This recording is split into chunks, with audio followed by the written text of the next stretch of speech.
మనం మెదక్లో ఉన్న గవర్నమెంట్ మెడికల్ కాలేజ్ గురించి అయితే తెలుసుకుందాం. Welcome to Edunine career guidance, Josh innovations private limited, Edunine overseas consultancy.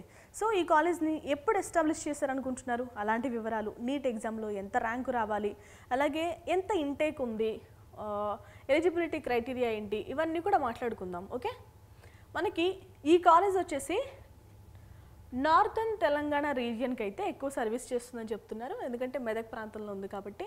మనకి ఎన్ఎంసీ గుర్తింపు ఉండాలి కదా. ఎన్ఎంసీ గుర్తింపుకి మనం అప్లై చేసుకోవడానికంటే ముందే మనకి టీచింగ్ హాస్పిటల్ ఉండాలి. ఓకే, మనకి ఇన్ఫ్రాస్ట్రక్చర్ కూడా డెవలప్ అయి ఉండాలి. ఈ కాలేజ్కి ఎప్పుడు పర్మిషన్ వచ్చిందంటే 13 సెప్టెంబర్ 2024లో అయితే 50 సీట్ల ఇంటేక్ అయితే పర్మిషన్ వచ్చింది. కాలేజ్ని అఫీషియల్గా ఎప్పుడు స్టార్ట్ చేశారంటే 2024లో అయితే స్టార్ట్ చేయడం జరిగింది. 2024-25 అకాడమిక్ ఇయర్తో అయితే కాలేజ్ స్టార్ట్ చేయడం జరిగింది. అప్పటి సీఎం కేసీఆర్ గారి చేతుల మీదుగానే కాలేజ్ అయితే ఇనాగ్రేషన్ చేశారు. ఓకేనా, మనకి ఈ మెదక్ జిఎంసీకి ఉన్న టీచింగ్ హాస్పిటల్ కెపాసిటీ ఎంత అంటే 250 కంటే బెడ్స్, అలాగే 24/7 మల్టీ స్పెషాలిటీ సర్వీసెస్ అయితే అందిస్తారు. సర్జరీ, మెడిసిన్, మెటర్నిటీ, అలాగే పిడియాట్రిక్స్, డయాగ్నోస్టిక్స్. సో ఇవైతే మనకి అందుబాటులో ఉంటాయి. ఈ కాలేజ్ వచ్చేసి Kaloji Narayanarao university of health సైన్సెస్కి అఫిలియేషన్లో ఉన్న కాలేజ్. ఎన్ఎంసీ గుర్తింపు కూడా ఉంది. ఎన్ఎంసీ గుర్తింపు ఎప్పుడు వచ్చిందండి? 13 సెప్టెంబర్ 2024లో వచ్చింది. ఫస్ట్ బ్యాచ్ ఎప్పుడు వెళ్ళింది? 2024-25, అంటే ఫ్రెష్ బ్యాచ్ ఆల్రెడీ అక్కడ రన్నింగ్లో ఉంది, మొదటి సంవత్సరం కంప్లీట్ చేసుకుని. ఓకేనా, మనకి తెలంగాణ స్టేట్ కోటా ఉంటుంది, ఏఐక్యూ కోటా కూడా ఉంటుంది. ఏఐక్యూ కోటాలో మన దేశంలో ఉన్న ఎవరైనా కూడా అప్లై చేసుకోవచ్చు. ఓకే, ఎంబీబీఎస్కి అడ్మిషన్ పొందాలి అంటే ఎలిజిబిలిటీ ఏంటి? మనం ఇంటర్మీడియట్ అనేది కంప్లీట్ చేయాలి, లేదు అంటే ఈక్వాలెంట్ ఎగ్జామినేషన్స్లో పాస్ అవ్వచ్చు. ఫిజిక్స్, కెమిస్ట్రీ, బయాలజీ, లేదు అంటే బయోటెక్నాలజీ అండ్ ఇంగ్లీష్ సబ్జెక్ట్స్లో అయితే మనం పాస్ అవ్వాలి. ఓసీ విద్యార్థులకు వచ్చేసి 50% కంటే మార్క్స్ తక్కువ రాకూడదు. బీసీ, ఎస్సీ, ఎస్టీ విద్యార్థులకు అయితే 40% కంటే తక్కువ రాకూడదు. ఫిజికలీ హ్యాండిక్యాప్డ్ వాళ్ళకి 45% కంటే ఎక్కువ వాళ్ళు సెక్యూర్ చేయాలి. ఓకే, అందరూ కూడా నీట్ యూజీ ఎగ్జామ్ అనేది క్వాలిఫై అవ్వాలి. మీకు 17 సంవత్సరాలు అడ్మిషన్ తీసుకునే టైంకి నిండి ఉండాలి. 31 డిసెంబర్ 2025 లోపు మీరు 17 సంవత్సరాలు నిండాలి. ఓకే, మనకి కాలేజ్ ఇంటేక్ ఎంత? 50 సీట్లు. ఈ 50 సీట్లలో 2 క్లాసిఫికేషన్స్ ఏంటి? స్టేట్ కోటా ఒకటి, సెంట్రల్ కోటా ఒకటి. 85% స్టేట్ కోటా సీట్లు, 15% సెంట్రల్ కోటా సీట్లు.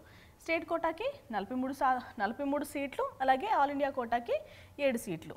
ఓకేనా, రైట్. ఇక వేరే డీటెయిల్స్ కూడా చూద్దాం. ఎంబీబీఎస్ కోర్స్ ఎప్పుడైనా కూడా 5.5 సంవత్సరాల కోర్స్, మొత్తం టోటల్ ప్రోగ్రామ్.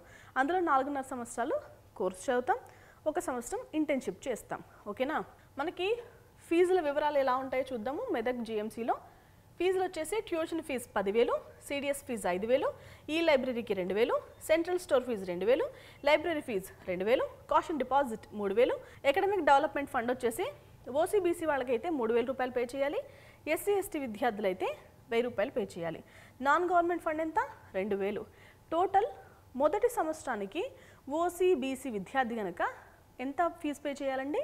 29,000 రూపాయలు. ఎస్సీ, ఎస్టీ విద్యార్థి అయితే 27,000 రూపాయలు అయితే పే చేయాలి. ఓకేనా, ఇక గవర్నమెంట్ మెడికల్ కాలేజ్ మెదక్లో హాస్టల్స్ ఉన్నాయంటే హాస్టల్స్ ఉన్నాయి. మనకి విత్ ఇన్ ది క్యాంపస్ ఉన్నాయి. అబ్బాయిలకి అమ్మాయిలకి సెపరేట్ హాస్టల్స్ అయితే ఉన్నాయండి.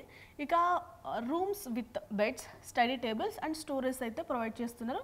మెస్ ఫెసిలిటీ ఉంది, gym, garden, study friendly environment అయితే ప్రొవైడ్ చేస్తున్నారు. మనకి సెక్యూర్డ్ అకామిడేషన్ అయితే ప్రొవైడ్ చేస్తున్నారు. ఇక ఫీజు ఎలా ఉంటుందంటే 18,000 నుంచి 23,000 రూపాయల వరకు మనకి ఖర్చు అవుతుంది ప్రతి సంవత్సరానికి. ఇక మెదక్లో ఉన్న గవర్నమెంట్ మెడికల్ కాలేజ్లో మనం చదువుకోవాలంటే నీట్ ఎగ్జామ్లో ఎంత ర్యాంక్ రావాలి ఇప్పుడు చూద్దాం.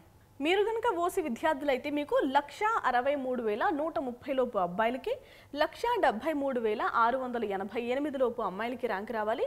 బీసీఏ మేల్ డేటా అయితే అవైలబుల్గా లేదు. ఫీమేల్ వాళ్ళకి వచ్చేసి 2,95,406 లోపు ర్యాంక్ రావాలండి. బీసీబీ వాళ్ళకైతే 1,90,183 లోపు అబ్బాయిలకి, 1,88,528 లోపు అమ్మాయిలకి ర్యాంక్ రావాలి. బీసీసీ డేటా కూడా అవైలబుల్గా లేదు. బీసీడీ వాళ్ళకి వచ్చేసి 2,41,188 లోపు అబ్బాయిలకి, 1,85,885 లోపు అమ్మాయిలకి ర్యాంక్ రావాలి. ఇక బీసీఈ వాళ్ళకి వచ్చేసి 1,93,027 లోపు అబ్బాయిలకి, 1,90,055 లోపు అమ్మాయిలకి ర్యాంక్ రావాలి. ఇక ఎస్సీ వాళ్ళకు వచ్చేసి 2,80,486 లోపు అబ్బాయిలకి 2,80,710 లోపు అమ్మాయిలకి ర్యాంక్ రావాలి.